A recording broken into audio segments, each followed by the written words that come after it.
हल्दी घाटी के शेर महाराणा प्रताप को कुंभलगढ़ की धरा ने जन्म देकर अपने जीवन को क्या कर लिया भाई, धन्य कर लिया।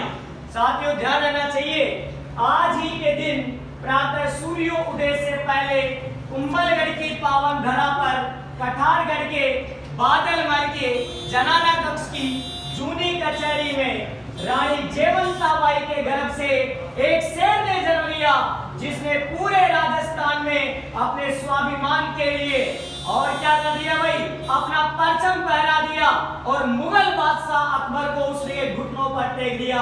ऐसा था हमारा वीर धरती का वीर पुत्र महाराणा।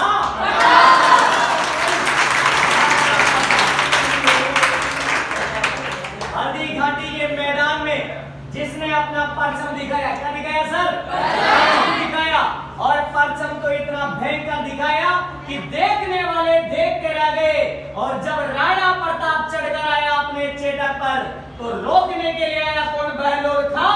और हमारे वीर राणा प्रताप ने बहलोल खां को घोड़े सहित दो फाड़ों में चीर दिया। ऐसा था हमारा महाराणा प्रताप, झुका नहीं कभी किसी के सामने, चाहे वो कितना ही बड़ा क्या रहा हो, धुरंधर योद्धा रहा हो। अगर जीवन में आपको कोई सीख लेनी है तो महाराणा प्रताप से लेनी है। मुसीबतें चाहे जीवन में कैसी भी आए साथियों, आप महाराणा प्रताप बनकर उन सारी की सारी घटनाओं को, चुनौतियों को अपने भाले की नोक पर रखना। और ये वीर धरा के महाराणा प्रतापों, इस श्याम कोचिंग का नाम इस बार झंडा गाड़ के कर देना।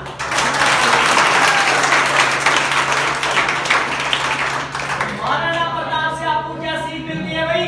चुनौतियों से टकराने की, चुनौतियों से सामना करने की। मुसीबतें चाहे दुनिया में आपके सामने कैसी भी आ जाए, वो मुसीबतें तुम्हारे सामने बढ़कर तुम्हारे से नहीं है। आप तो बस दिन रात क्या करते रहो, मेहनत करते रहो, सफलता आपको 100% क्या होगी, मिलेगी।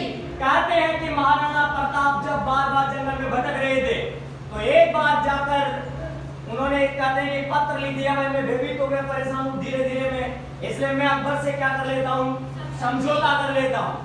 तो उसने पत्र लिखकर भेजा, और ये पत्र जब अकबर को मिला तो अकबर ने बीकानेर के पृथ्वीराज राठौड़ से कहा, क्या कहा पृथ्वीराज राठौड़ से, कि देख तू जिस महाराणा प्रताप के लिए कहता था, आज वही महाराणा प्रताप मेरी अधीनता स्वीकार करने के लिए क्या लिखकर भेज रहा है, पत्र लिखकर भेज रहा है। तब उसने कहा कि ये वो महाराणा प्रताप नहीं हो सकता जिसके बारे में मैंने सुना है और मैं जानता हूँ।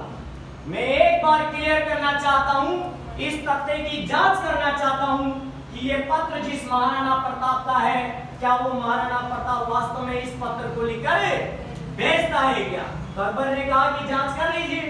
तो उसने जांच करने के लिए महाराणा प्रताप को एक पत्र लिखा, और उसका एक दूत था जिसका नाम था सूरचंद टापरिया, उसको देकर वो पत्र महाराणा प्रताप के पास भेजा। उस पत्र में क्या लिखा हुआ था साथियों, ये सबसे ज्यादा महत्वपूर्ण है। उस पत्र में क्या लिखा था सुनिएगा। क्या अब सूर्य बादलों के पीछे छुप जाएगा? क्या अब राणा मुगलों को बादशाह स्वीकार करेगा? क्या अब चाटक धरती का पानी पिएगा? क्या अब शेर सियारों की तरह जिंदगी जिएगा? क्या अब हाथी कुत्ते की तरह जीवन जिएगा? क्या अब तलवारें म्यान में चली जाएंगी? क्या अब राजपुताना विधवा हो जाएगा? हे राणा प्रताप, हे दीवान, आप तो मुझे बस एक चीज लिखो कि मैं अपनी मूंछों पर ताव दूं या अपनी तलवार निकालकर अपने शरीर पर घाव करूं। तब महाराणा प्रताप ने उसको वापस पत्र लिखा, और पत्र लिखकर जवाब दिया कि महाराणा प्रताप हमेशा मुगलों को क्या कहेगा, तुर्क कहेगा। उसके मुंह से तो बादशाह केवल किसे स्वीकार किया जाएगा, एक लिंगनाथ जी को स्वीकार किया जाएगा।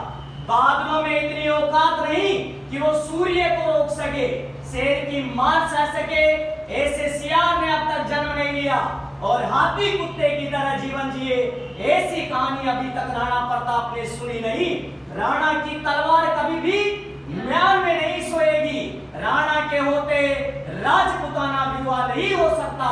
इसलिए हे दीवान, आप तो अपनी मूंछों पर क्या दो, ताव दो। मेरी तलवार हमेशा मुगलों के शीश पर रहेगी, सिर पर रहेगी। ऐसा था हमारा